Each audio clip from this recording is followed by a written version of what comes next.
said the real number of excess deaths this year in this country is now at about 75,000. And he thinks the government should start being honest with the British public about exactly how many people have died in this pandemic from COVID-related illness, and wants to know why you're not and why you persist in saying it's just over 50,000 when the real figure, and he's studying the government's own ONS figures, is nearer 75,000. Can you explain for us? Well, Piers, I think we all accept that every single death is a tragedy. The figure of 50,000 is calculated, as you know, on people who died in the last 28 days had COVID. I mean, those are the statistics that we are using. As I said, these are compiled by the government. And of course, you've talked about additional figures, and I'm sure all of that will be looked at. But I think the key point here is that it is a tragedy that people have very sadly lost their lives. But of course, that's why it's so important. We all do our bit to get this infection under control. It is a tragedy, but the reality is that the government has promised to be transparent with the British people.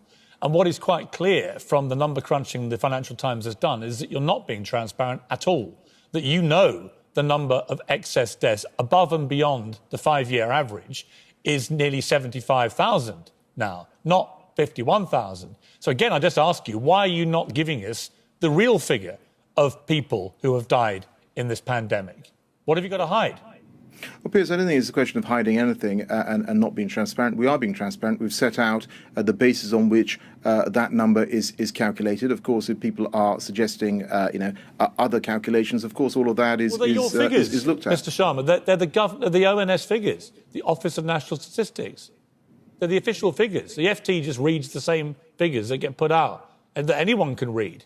What they don't understand, this is the Financial Times we're talking about, one of the most reputable papers in the world. And they're experts in data and how to read it.